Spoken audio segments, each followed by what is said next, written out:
It was a bright Monday morning in Lagos. Cars were honking, people were rushing, and the sun was already hot. But inside Kamsi's office, the air was cool and full of tension. Kamsi sat at her desk reading an email on her laptop. Her eyes grew wide. Her lips tightened. She slowly dropped her hand from the mouse and leaned back in her chair. "No," she whispered. "This can't be real." Mimi, her assistant, walked in with a cup of tea. "Kamsi, what is it?" Kamsi turned the laptop toward her. "Read it." Mimi looked at the screen. Her jaw dropped. "They want you to work with him?" Kamsi nodded slowly. Yes, it was true. The organisers of the biggest cultural event in Lagos had just announced something shocking. Kamsi would be co-leading the event with none other than Tunde Bakare. The same Tunde who once stole her business idea and made it look like it was his. The same Tunde who laughed on live TV when her proposal was rejected. The same Tunde she promised she would never work with. But now, here it was, in black and white. "You both have been chosen to lead this project together," the email said. "We believe your strengths will balance each other out." Kamsi stood up. She began pacing the room. "This must be a joke," she said. "Why him? Out of all the people in Lagos?" Mimi tried to calm her down. "Maybe he's changed." Kamsi shook her head. "Even if he has, I haven't forgotten. I don't trust him." But deep down, a small voice whispered something she didn't want to hear. What if this is meant to happen? Suddenly her phone buzzed. A message from an unknown number. It said only 3 words. "He's coming today." Kamsi stared at the screen. Her hands began to sweat. Kamsi didn't know how long she stood there just staring at her phone. "He's coming today." Her heart was beating fast. Her mind was racing. She wasn't ready. Not for him. Not for the drama. Not for the memories. She quickly told Mimi, "Clear my table. I need to look calm when he gets here." Mimi nodded and began moving papers around, but even she was nervous. A few minutes later, there was a knock at the door. Knock. Knock. Kamsi froze. "Come in," she said, trying to keep her voice strong. The door opened slowly, and there he was, Tunde Bakare, tall, confident, and smiling like he owned the whole building. "Good morning, Kamsi," he said, like nothing ever happened between them. "Long time." Kamsi folded her arms. "Not long enough." He laughed a little.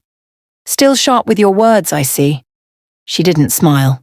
Tunde walked into the office like he belonged there. He wore a clean-fitted kaftan, dark sunglasses on his head, and carried a leather file. Everything about him screamed, "I'm successful, and I know it." He sat down across from her without being asked. "I guess you got the email too," he said. Kamsi nodded. "I did, and I still don't like it." Tunde leaned forward, looking serious now.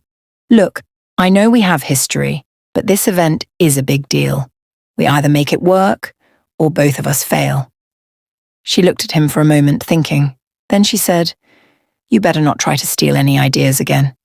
Tunde smiled. "Relax. I'm not the same guy you knew." Kamsi raised one eyebrow. "We'll see." Just then, Mimi walked in again. "There's a problem," she said, holding a paper. "The venue people just called. The booking has been cancelled." Kamsi and Tunde looked at each other. "What?" they both said at the same time. And just like that, their battle had begun. Kamsi grabbed the paper from Mimi's hand. "Cancelled? What do you mean cancelled?" Mimi looked worried. "They said another company has taken the same date. They claim there was a mix-up in the booking." Tunde stood up. "That's not possible. I confirmed that venue myself just last week." Kamsi turned to him sharply. "You what? You went behind my back?" Tunde raised his hands. "No, relax. I was trying to help. I thought if I secured it early, we wouldn't have problems like this." "Well, guess what?" Kamsi snapped. "We have a problem now." Mimi stepped back as the room filled with tension.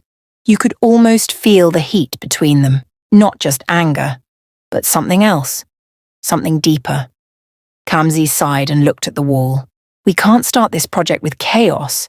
This event is too important." Tunde nodded slowly. "Okay, let's fix it. Together." Kamsi didn't like that word. Together. But she knew they had no choice. A few hours later, they were in a taxi, heading to the venue office. It was the first time they had been alone together in years. The ride was quiet at first. Then, Tunda spoke. "You still hate me, don't you?" Kamsi looked out the window. "I don't hate you. I just don't trust you." He nodded. "Fair enough, but I'm not here to fight you. I'm here to prove I've changed." She turned to face him. "Why now? Why this project?" Tunda looked at her, and for a moment he wasn't smiling. "My dad was one of the first people to plan this cultural event when it started. He passed away last year.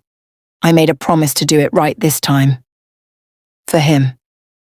Kamsi was quiet. She wasn't expecting that. For a second she saw something in Tunde's eyes. Pain. Real pain. But before she could say anything, the taxi stopped. They were at the venue office. They both stepped out, ready to face the mess inside, but neither of them knew. This was only the beginning. The venue office was crowded. People were moving up and down, phones were ringing, and papers were flying everywhere. It looked like confusion had packed a bag and moved in. Kamsi and Tunde walked in side by side. A young man at the front desk looked up. "Good afternoon. Can I help you?" Kamsi stepped forward. "Yes. We booked the Blue Hall for next month, but we just heard the booking has been cancelled." The man checked his system. He frowned. "Yes, Ma. Someone else paid a bigger deposit and requested the same date, so we had to cancel yours." Kamsi's eyes widened. "But we already signed the agreement." Tunde jumped in. "Who is this other company?" The man hesitated. They said not to mention names." Kamsi leaned closer.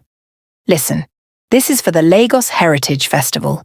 If we don't get that hall, there's going to be a big problem." The man sighed. "Okay, I'll tell you, but please don't say I told you." He typed something and turned the screen toward them.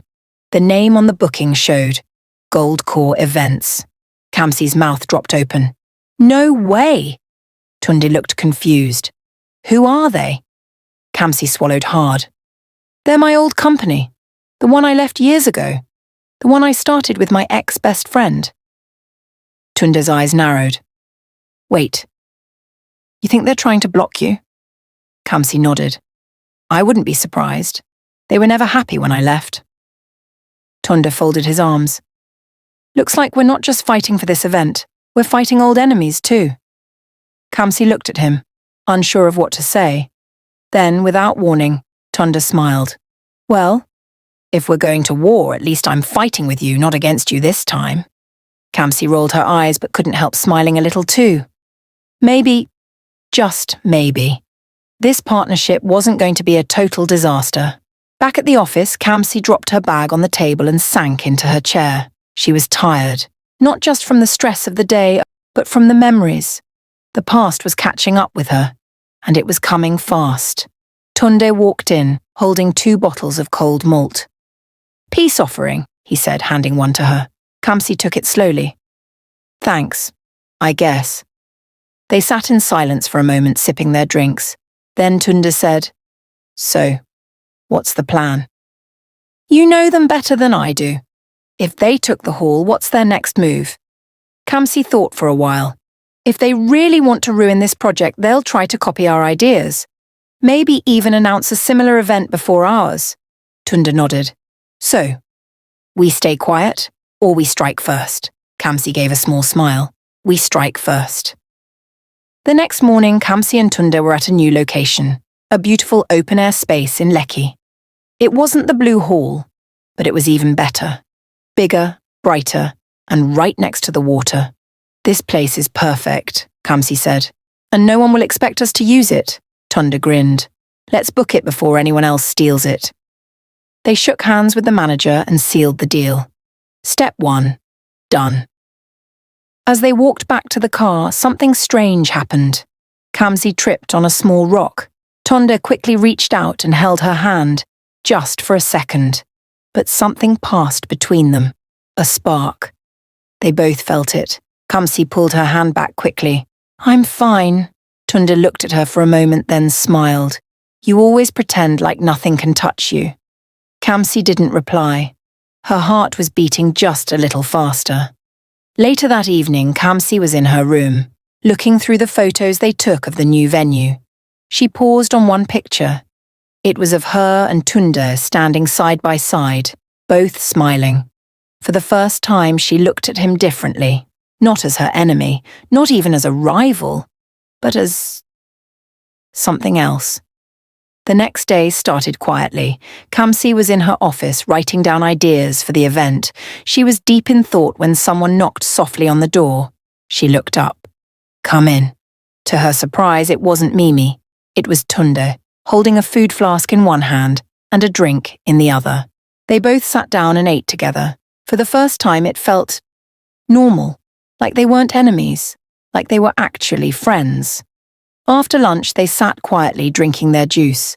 Then Tunde said something unexpected. You know, I used to admire you, back when we were just starting in the industry.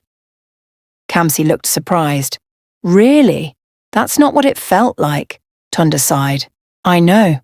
I let pride get in the way. I wanted to win so badly. I didn't care who I hurt. Even you. There was a silence. Then Kamsi said softly, You did hurt me. Tunde nodded slowly. I know, and I'm sorry. Kamsi looked down at her hands. She didn't know what to say. Her chest felt warm and confused. Before she could speak, Mimi rushed in. Kamsi, there's trouble. They both stood up. What happened? Kamsi asked. Mimi held out her phone. Goldcore just posted a flyer. They've copied our event title, and they're claiming it was their idea. Kamsi's eyes widened. Tunde's face went serious. This just got personal, he said. Kamsi's jaw tightened. Then let's show them who they're messing with. The flyer on Mimi's phone was bold. Goldcore Presents, the Lagos Heritage Gala. Same theme, same date, same colours. Even the logo looked like Kamsi and Tunde's design. Kamsi's hands shook. This is low, even for them. Tunde took a deep breath. We need to move fast, before they take over the spotlight. Kamsi looked at him. What do you suggest? Tunde paced the room. We announce our event, today, but we make it loud, classy, and unforgettable. Mimi nodded. Let's go live. Post a teaser video. Show the new venue. Maybe even drop behind-the-scenes clips. Kamsi started smiling. And we can invite a few influencers. Let them post about it too. Tunde grinned. Now you're thinking like a winner. By evening, their teaser was ready. It had music, smooth camera shots of the new venue, and a voiceover that gave goosebumps. Tunde posted it first on his social media. Then Kamsi reposted it. In less than 1 hour, the video started trending. People were talking. Comments were flying. This is the real event. Wow, the venue looks beautiful. Kamsi and Tunde, working together? Goldcore didn't see it coming. Later that night, Tunde walked Kamsi to her car. You did well today, he said. Kamsi smiled. We both did. There was a short silence. The streetlight above them glowed soft and golden. The air was warm, quiet. Then Tunde said, You know, I'm glad we're working together again. Kamsi looked at him. Her heart skipped. I didn't think I'd ever say this, but maybe I am too. Their eyes met, and for a moment neither of them looked away. It wasn't just about the project anymore. Something deeper was growing. But before anything else could happen, Kamsi's phone rang. She looked at the screen. Her ex-best friend and Goldcore's CEO was calling. Kamsi stared at the phone. Tola. The name flashed on her screen like a warning light. Tunde looked at her. Aren't you going to answer? Kamsi hesitated, then slowly picked up. Hello? Tola's voice came through, sweet but sharp. Wow, Kamsi. So it's true. You and Tunde. Back together? Kamsi kept her voice calm. We're working on something important. For the culture. What's the problem? Tola laughed coldly. You copied our idea and ran to social media first. Classic Kamsi. Always trying to stay in the spotlight. Kamsi blinked. You copied us. We had the idea, the title, even the venue first. You just rushed to block us. You left Goldcore, Tola snapped. You left me. And now you want to act like the queen of Lagos events again? I left because you stopped being fair, Kamsi said quietly. You stopped being my friend. There was silence on the line. Then Tola said, Watch your back, Kamsi. You don't know who you're playing with. The call ended. Kamsi stood there, phone still in her hand, her heart beating fast. Tunde placed a hand gently on her shoulder. You okay? She nodded, but her face was tight. They're not done yet. Tola never calls unless she's planning something big. Tunde took a deep breath. Then we stayed 2 steps ahead. The next morning, things got worse. Mimi ran into the office holding her laptop. They just released their event trailer, and guess what? They're claiming to host the official Lagos Heritage Gala. What? Kamsi said, jumping up. Tonde clenched his jaw. They're trying to make us look fake. Kamsi looked at him. We need to hit back. Tonde paused, then smiled slowly. Number we need to hit smarter. Kamsi raised an eyebrow. What do you mean? We show the world the heart behind our event, the reason, the emotion. Let them copy the name. They can't copy the story. Kamsi thought for a second, and nodded. Yes, let's tell the real story. Kamsi and Tunde sat in front of a camera. The room was quiet. Just Mimi behind the camera, ready to record. This wasn't going to be a fancy video. No background music, no editing tricks. Just truth. Kamsi cleared her throat. Ready? Tunde gave a small nod. Let's do this. Mimi hit record. Kamsi looked straight into the camera. Her voice was calm, but her eyes were strong. Hi, I'm Kamsi.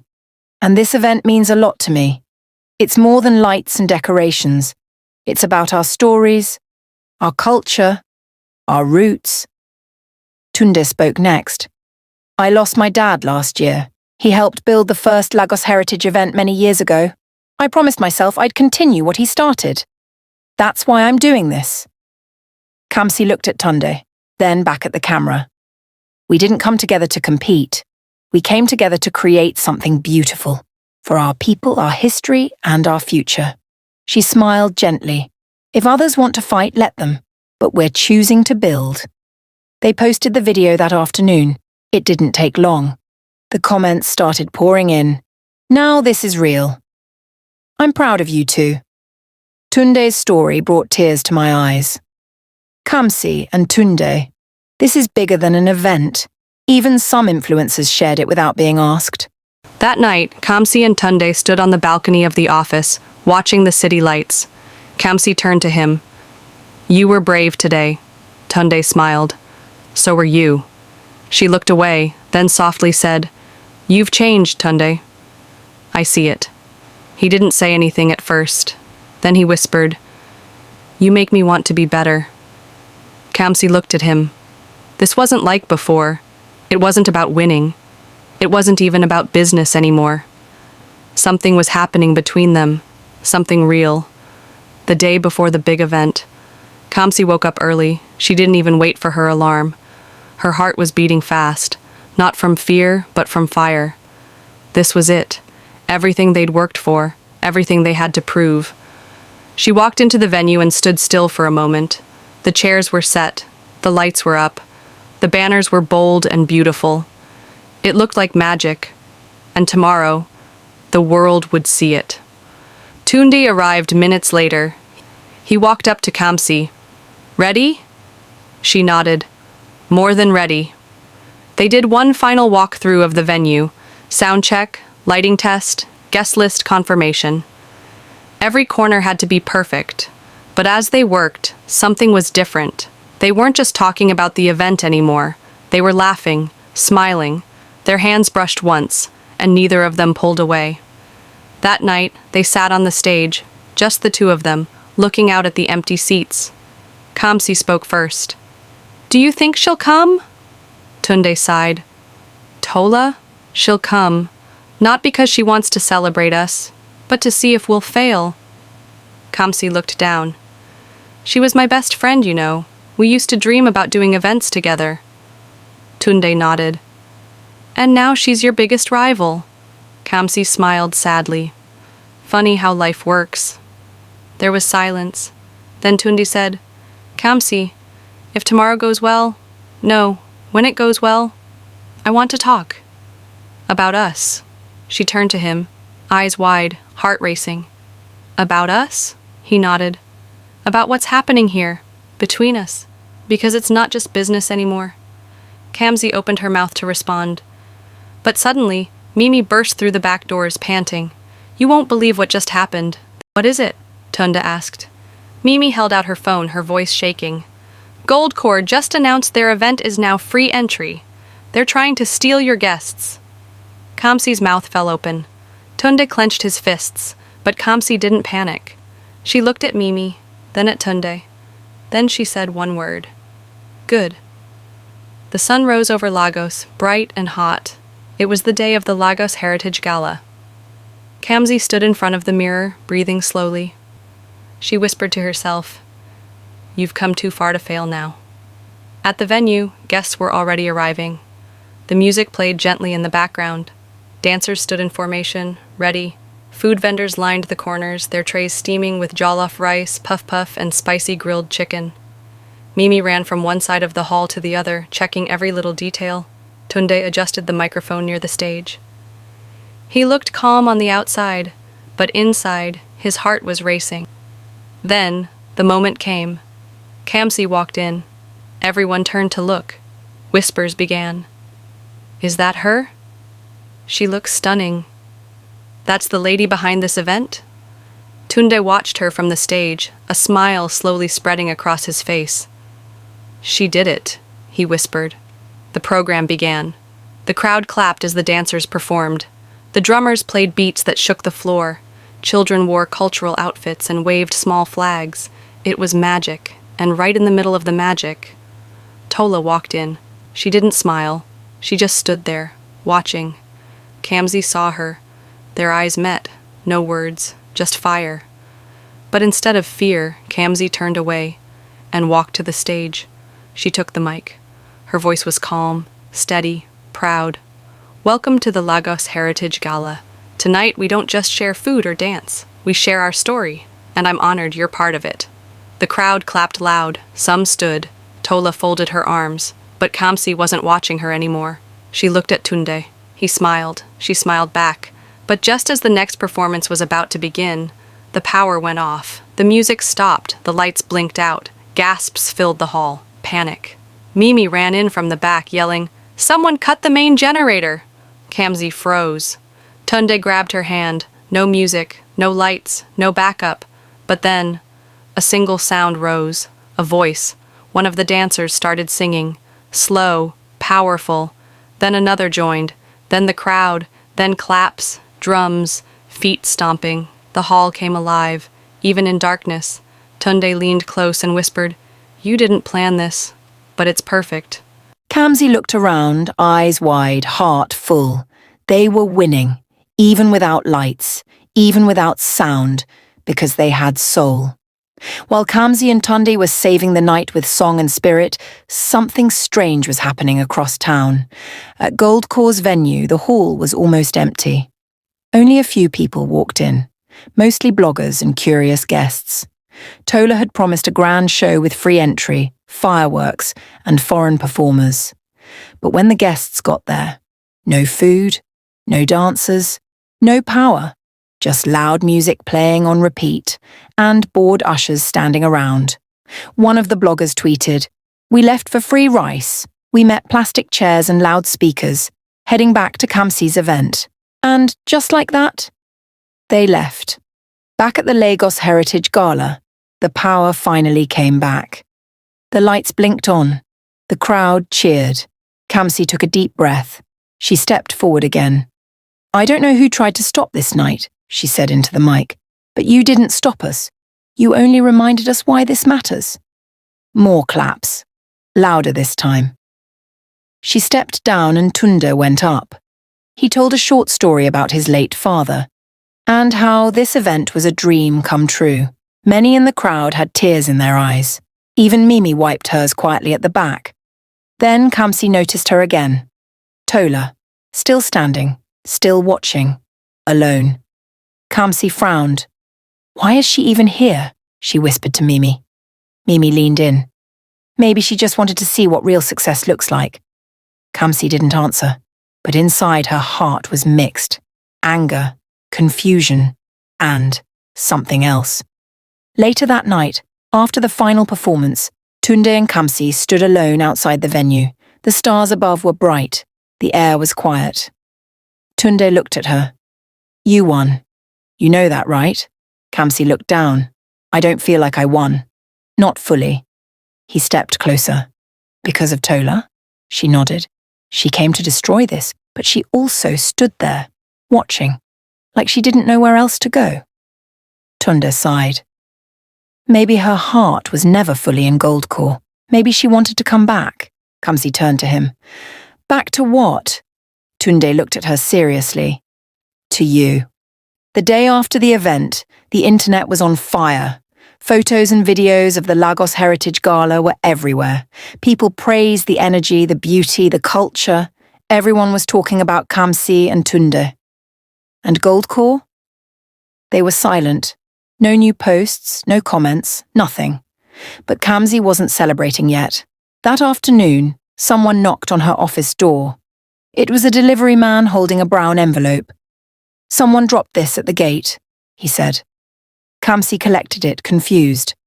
There was no name, no stamp. Just her name written in handwriting she hadn't seen in a long time. She opened it slowly. Inside was a letter, handwritten, from Tola. Kamsi, I watched you last night, and I saw everything I threw away. Yes, I leaked your plan. Yes, I cut your power. Yes, I was angry, but not just at you, at myself. You were always the light, and I was always scared of being in your shadow. I let jealousy win. But when I saw you up there, leading, smiling, glowing, I knew I had lost something bigger than a business partner. I had lost my best friend. I'm sorry. I don't expect forgiveness. I just needed you to know. Tola. Kamsi stared at the letter for a long time. She didn't know if she wanted to cry, scream, or smile. Then a soft knock came again. It was Tunde. He stepped in, looked at her face, and knew something was wrong. She handed him the letter. He read it silently. Then he asked, How do you feel? Kamsi sat down. I don't know, sad, angry, but mostly tired, Tunde nodded. Outside the office, Mimi peeked in with a big grin. You two done being dramatic? Because we just got an invite from Lagos State for a government cultural contract. Kamsi stood up fast. Wait, what? Mimi waved the email. They said our event shook the whole city. Kamsi laughed. Tunde laughed. Then, without warning, Kamsi hugged him. Tightly. He didn't pull away. The week after the gala was a dream. Kamsi and Tunde's faces were on blogs, newspapers, even a morning TV show. Everyone wanted to hear their story. They were called the future of cultural storytelling in Nigeria. The government contract was real, big, life-changing, and for the first time in a long while, Kamsi allowed herself to smile. A full, free smile. One evening, Tunde and Kamsi went out for a quiet dinner by the water. It wasn't fancy. He wore a white shirt and jeans. She wore a simple gown and a yellow scarf. They laughed, talked, and danced to a soft, old-school Nigerian love song. At the end of the night, Tunde walked her to her door. Kamsi, I've liked you for a while now, he said. More than a friend. I want to see where this can go. Her heart skipped. I feel the same. He kissed her forehead, soft, sweet, safe. Then her phone rang. Unknown number. This is just the beginning. Watch your back, Kamsi, a calm male voice said before hanging up. The next morning, a blog post accused Kamsi of stealing ideas from Goldcore. Fake documents. Lies. And the government deal was now on pause. Tunde suspected his former boss, Mr. Ikenna, a powerful man with a grudge. That night, Kamsi got an anonymous email. Back off, or everything comes crashing down. Attached was a photo of her and Tunde. Someone was watching. Kamsi hired a private investigator. Tunde reached out to an old contact at Goldcore and got a voice recording of Ikenna plotting to destroy her reputation. Then came another twist. The investigator called back. He's working with someone inside your circle. Kamsi froze. She remembered leaving her laptop open days ago. Only Mimi had been around. The next day, Kamsi asked Mimi for help printing something. While Mimi stepped out, Kamsi checked her flash drive. There it was. A folder. Client IK. Dozens of emails between Mimi and Ikenna. When confronted, Mimi broke down. I was broke. It started small. Then he threatened me. I didn't know how to stop. Kamsi didn't yell. She simply said, "Get out." Later that day, Tunde arrived with news. Ikenna was under investigation, and their name was cleared. The government deal was back on. Kamsi handed him the contract. Let's sign it. Together. Weeks later, they launched a cultural expo backed by Lagos State. It was a huge success, bigger than the gala. This time, no sabotage. Just partnership, trust, and love. After the final night of the expo, when the lights had dimmed and the last guests had left, Tunde offered to drive Kamsi home. The car ride was quiet. Not the awkward kind, but the peaceful kind.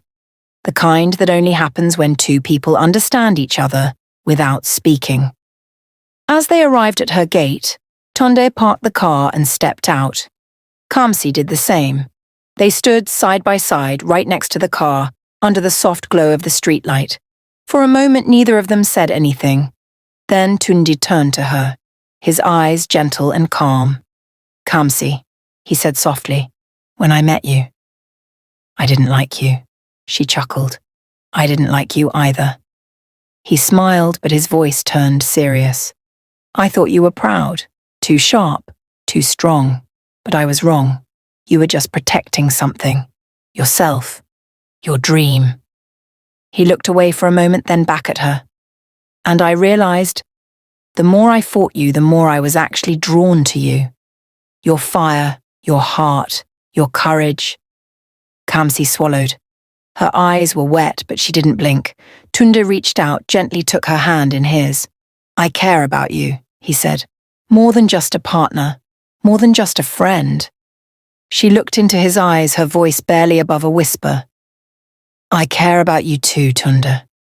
I didn't see it at first, but now, I can't imagine walking this journey without you." He moved closer. Not too close. Just enough to let her feel the safety in his presence. Then he pulled her into a slow, warm hug. Tight, secure, like a quiet promise. They didn't say anything for a while, just listened to each other's breath, the calm after the storm. Then, slowly, he pulled back and looked into her eyes. "What will your tomorrow be like?" Tunde asked gently, his voice low. Kamsi smiled. "Probably calm, quiet, maybe just rest." He nodded, still holding her hand. "Then let me take you out tomorrow evening. No work, no business talk, just us." She looked down shyly, then back up at him. "I'd like that." Tunde smiled, the kind of smile that made you feel safe. He slowly let go of her hand, still looking at her as she walked into her. "See you tomorrow," he said softly. Then he stepped back, got into his car and drove off into the quiet night, leaving behind a heart full of peace and the soft glow of something new beginning.